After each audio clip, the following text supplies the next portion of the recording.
Good morning, everybody. Mark Finan here in the home weather office on this Friday morning. It's now, the 16th day of May, 2025. This is the morning briefing coming to you from the home weather office. And looking out the window this morning, mostly blue sky. There's some high, thin clouds out there, but otherwise, it's a really nice looking day, and temperatures are going to be in a similar range to what we saw yesterday, maybe 1 or 2 degrees warmer yesterday. Executive Airport in Sacramento topped at 86. Downtown was 87. And again, today I think we'll be within a couple of degrees. The photo today that I'm showing you back here is a time lapse. That's not time lapse. It's a long exposure of a sunset that I did a few years ago. So it's on loan from the nice folks over at Mark Finan Photography. The reason I'm showing those is a week from today, there is another photo/wine event at Capitol Cellars in Granite Bay between 5 and 7 p.m. next Friday.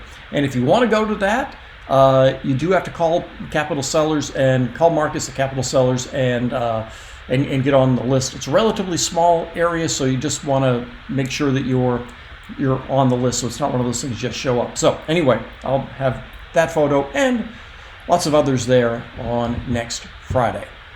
Let's see what is going on this morning. What we have going on this morning is mainly clear skies.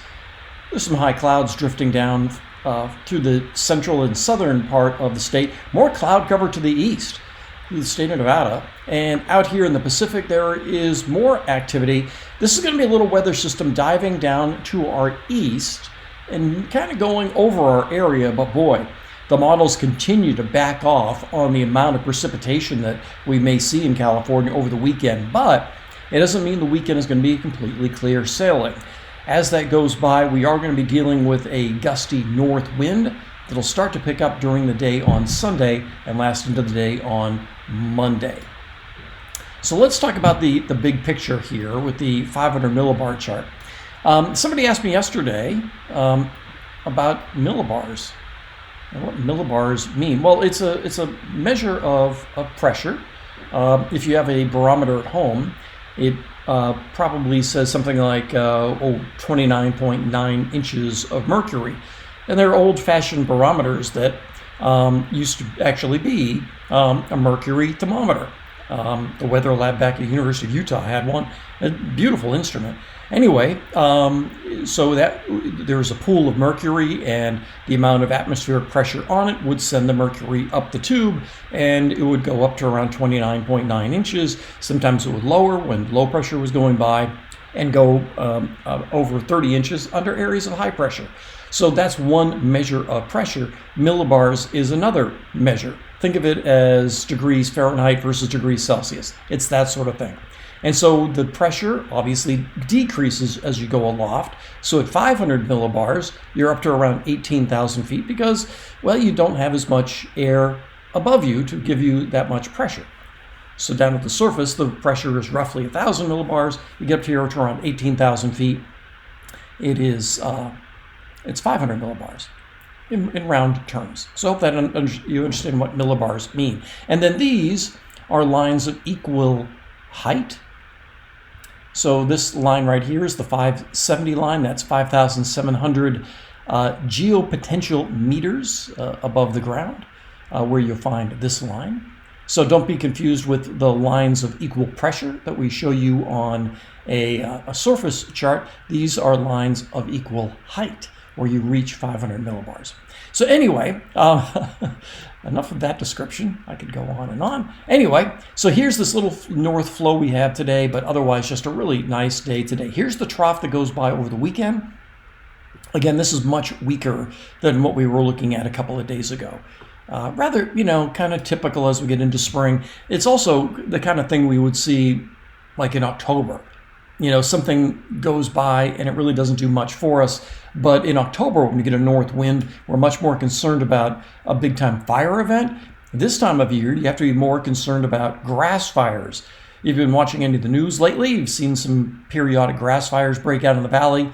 Valley grasses have dried out. So as the north wind picks up on Sunday and into the day on Monday, just be really careful about, pulling off to the side of the road in areas of dry grass, and certainly mowing mowing, I mean, I don't know what the stats are from CAL FIRE or any other fire agency, but they would probably tell you that mowing is one of the top reasons we get grass fires. The blade hits a rock, sends a spark out, and that's enough to start a fire. The winds die down as we head into Monday night and Tuesday. And then next week looks warm, but not overly hot. We have these occasional little troughs go by, keeping temperatures in check. I'll talk more about the temperatures here in just a second, but first let's start. We'll go over to the HRRR and talk about any potential rain that we may see from that passing trough. Nothing in the area today. And then as we head into the day Saturday, let's see what time are we up to here. This is Saturday morning. Some showers in Lassen County, maybe into Plumas County. For those of you around Lake Almanor, there may be a shower on Saturday. But it looks as though most of this is going to be to the east. But around Portola, we may be getting a shower.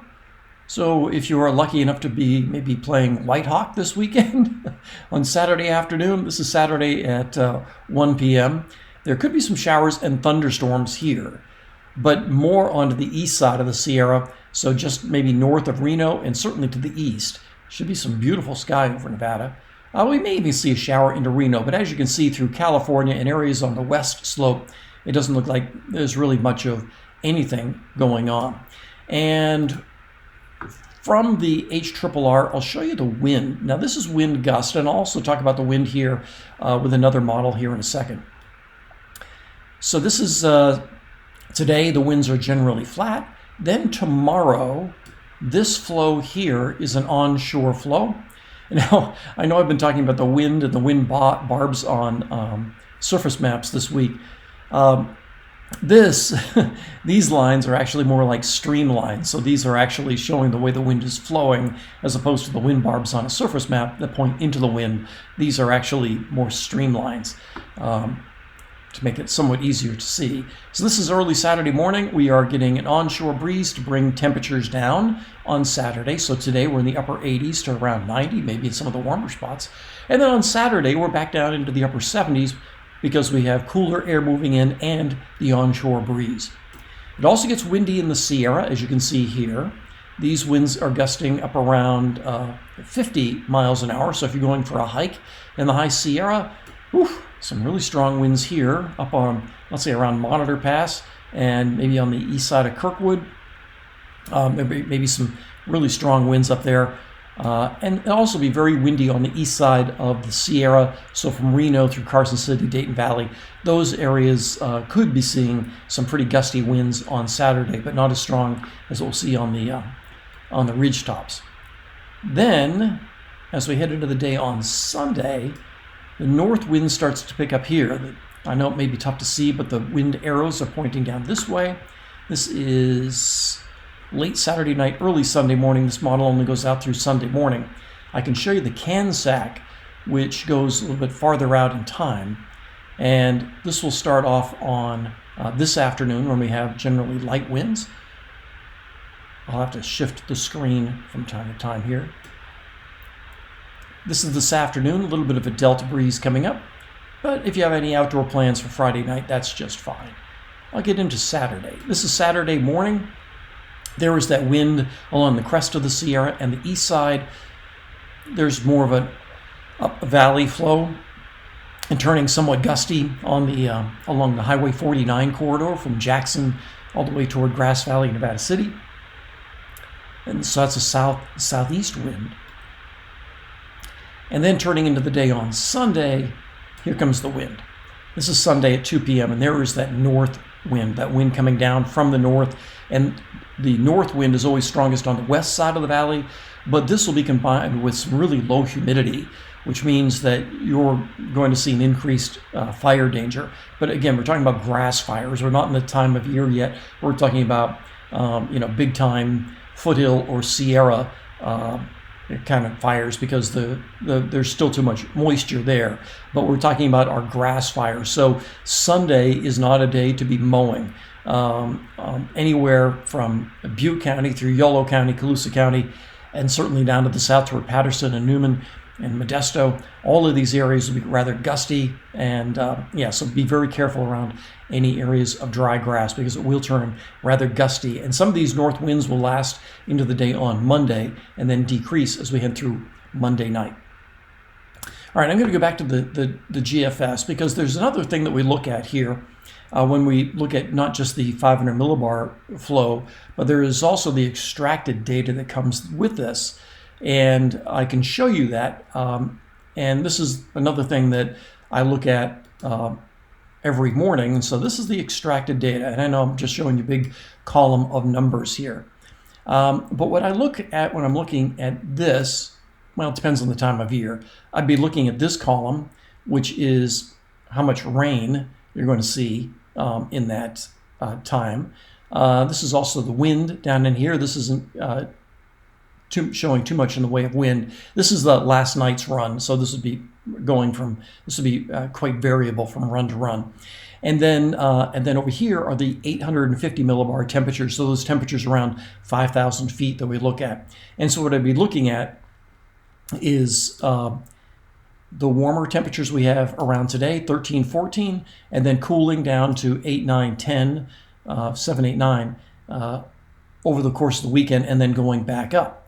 And so then over here, we don't use these as absolute numbers for the forecast, but this would be the forecast roughly high on Monday, 90. But if you use this as a relative thing to see which days are going to be warmest, this is Tuesday, 93, but then you see Wednesday, another one of those little passing troughs, brings it down to 87, and then 89, and then 91, and then 90. And so you get the idea that according to this model, next week is going to be warm, upper 80s to low 90s, but you don't see any 100s. There was an earlier run from this, I think it was yesterday morning's run, that did sprinkle in a couple of 100s later on in the month, but we'll see how that goes. So for the weekend, cooler, mountain showers, but mostly on the east side, but on the west slope and certainly along Highway 49, it'll be dry. We'll see the onshore flow during the day Saturday to initiate cooling, and then we'll see the dry north flow on Sunday and into the day Monday. And so again, be very careful around any areas of dry grass. And so if you want an excuse not to go and cut the dry grass on Sunday, Sunday's your day. Say, no, can't do it. The fire danger is too high. I can't do it. And just kick your feet up on Sunday. So there's your idea for the weekend. That's what I've got for you on this Friday morning. Make it a great day. Have a great weekend. I'll talk with you later.